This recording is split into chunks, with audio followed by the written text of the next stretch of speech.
She's eating. Whoa, do you see those fangs there? She's eating. But she is not backing down.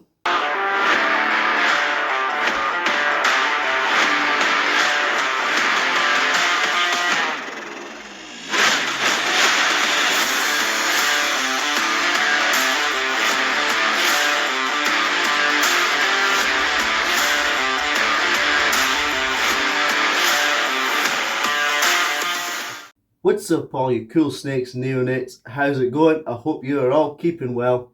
I'm going to start by apologising for my voice right now. Hay fever is kicking my butt.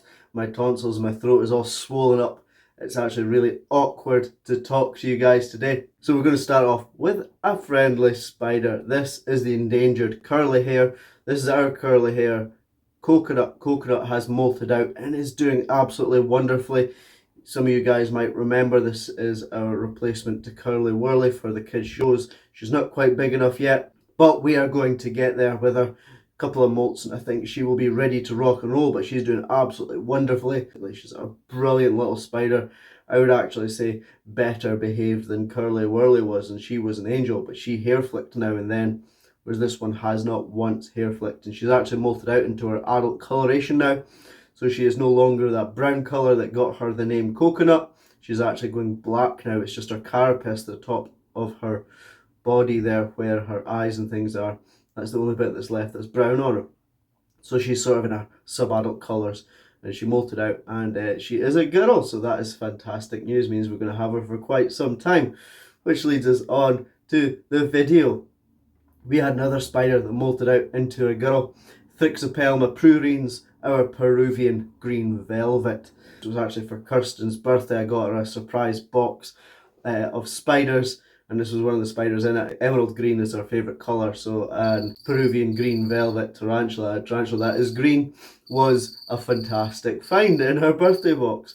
You guys might remember Fudgy Wudgy, our male curly hair, same as Coconut here, passed away of old age, so his enclosure is vacant. So let's go and pop the Peruvian green velvet, Emerald is her name, into Fudgy Wudgy's old house. So whenever dealing with tarantulas, no matter the disposition, my biggest rule is preparation is key. If you just go in without making any preparations, things can go very wrong very quickly and you can have a loose spider. So before I start playing with any of the tarantulas, no matter if it's a calm tarantula or a tarantula that's known for being particularly defensive, because no animal is actually aggressive. They will respond to your interaction with them. If you just leave that animal alone, it's going to be calm. Whereas if you mess with animals, some of them will not want to be messed with and they'll give you a threat to suppose, they'll be defensive. There's not really an animal that's actually aggressive out there. However, this spider here is particularly defensive. Crazy is another word. They're high energy, high speed, high sort of defensiveness. And this spider itself is highly food orientated. I put food in there. Sometimes I don't even get the lid open and it's trying to jump out at the food and everything. This is a crazy little spider. It molted out and I had a look at the molt. And as you can see here, it is a female. You see those two black dots there above that slit. So that tells me that's a female. So a tarantula will molt off out of its exoskeleton. Their skeleton's on the outside of their body. As they grow, the skeleton doesn't change size. So they need to shed off that exoskeleton, pop out into a new spider, and then the new exoskeleton hardens around the spider within about a week. A way to sex tarantulas is to have a look at the old exoskeleton right at the bottom of the abdomen. The females will have a slit and usually some sort of flap or detail, and males will just have to sort of be blank there, maybe a tiny slit. But that's usually the way that you sex tarantulas. So we have a girl Thrixopelma pruriens, which is fantastic news in most tarantulas, but with the Thrixopelma pruriens, it's actually 6 2/3, because unlike most other tarantulas where you get about 3 to 4 years out of a male and you get about 15 years out of a female, the Thrixopelma pruriens, males and females live the same amount of time. They both live about 10 years, which says to me, if there's people out there that breed these guys, let me know if this theory is correct, that maybe the females aren't as bad for eating the males, because normally the males don't live very long because the females eat them. So they're not really made to to live very long, whereas these guys, males or females, have progressed to live the same amount of time. So she's going to live about 10 years. These guys aren't a particularly big spider. They only get to about 4 inches. So they're not a terribly big tarantula. And the enclosure that Fudgy Wudgy was in should be absolutely perfect for this little spider for quite a while anyway, if not forever. So I've cleaned it out, I've given it a wash and a disinfect. I don't know how much spiders can sort of sense other spiders. I try not to reuse bedding in case webs and things like that can make them feel uneasy, because spiders are very touch orientated. So I've cleaned this out. We're going to take out the thrixopelma pruriens, pop it in a catch cup. We're going to reuse that bedding because I don't see the point in wasting old bedding. We're going to top it up. Of course, it's a bigger enclosure, so we'll top it up as we go. So when we take in spiders, especially when we get them from lucky boxes, we set all the babies up pretty much the same. Because even arboreal spiders, when they're slings, when they're babies, will still burrow and prefer to sort of be underground. It's not until they start to grow that they sort of start to take to the trees and things like that. So this little girl was set up as a terrestrial, and we didn't really think anything of it until, of course, I read that it was female, and I thought, oh, I'll do some more research on it again. And it turns out these guys are actually arboreal. I didn't realise these guys were arboreal. So we're going to set up a sort of semi-arboreal. We're going to give her a bit of substrate to dig in because she's still a little bit small, but she is usually out, so she's also going to be a very nice showpiece for people to see. So we're going to set her up semi-arboreal in this enclosure. So let's get into playing with this very excitable spider. So whenever I prepare, I always have a paintbrush, my tray here in case the spider gets out. It's hopefully not going to run past these walls, and a catch cup. Some of you may know this as a cricket tub, but here it's a catch cup, okay? Right, let's see how this absolutely crazy spider wants to go. So she's molted and she's been fed, so I know that she's hardened up and ready to be messed with. So let's see how we go. And with a very food oriented spider, I'm going to use some tongs for lifting the bark. Oh, you are pretty. These are very pretty spiders, these guys. So we are going to see if we can shoo her out and see what happens. I don't know if I can do this one-handed with the camera, but let's have a look. So there she is, right there, looking very pretty. Let's put the catch cup here and let's see if we can shoo her over. Let's see what's going to happen when we poke her. She's trying to eat it. This is not food, sweetie. Oh, a little bite. Oh, this is a pretty spider. She needs a good feed. Come on, sweetheart.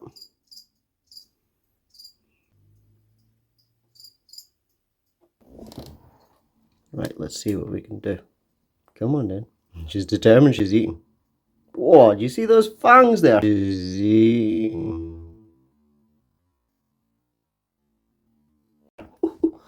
That was a bite and a half. Come on, sweetie. She's behaving calm, believe it or not. She's not as darty as I thought she was going to be, but she is not backing down.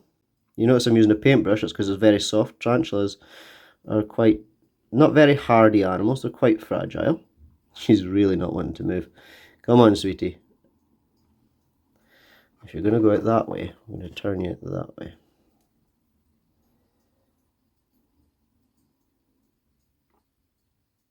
Come on in, up and out. There we go. Very pretty spider. So they're also known as the Peruvian green velvet because they have a beautiful emerald green tinge to her. There you go. And please. Thank you. There we go. Easy as that. Almost not easy. Boom. Done. Don't you try and eat me when I put the lid on. Alright, let's set up the new enclosure.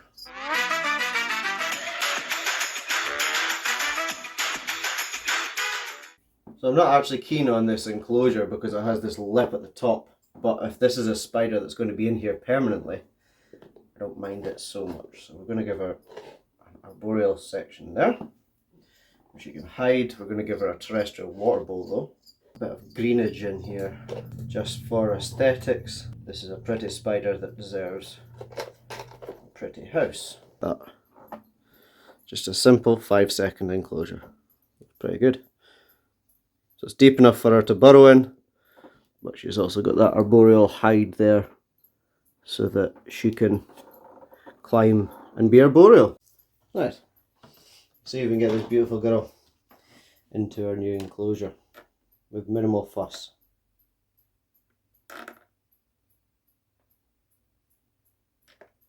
Ooh, quick jump in the right direction.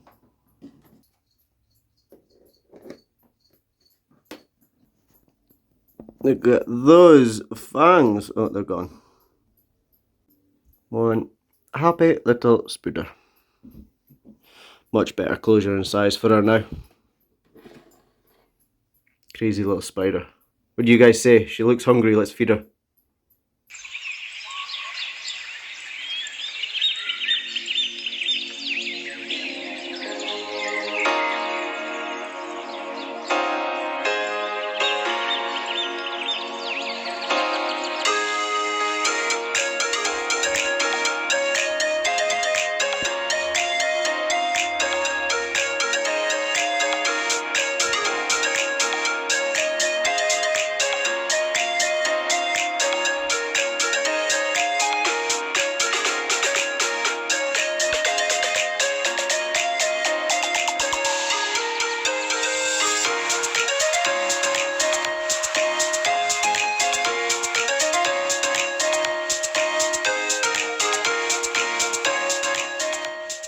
There we go, a wonderfully calm rehousing, and it just goes to show that your spiders will return the way you are as long as you prepare, do plenty of preparation, and are calm and slow and gentle with the spider. They will return that. Even this notoriously grumpy spider right here has been very calm and very well behaved today.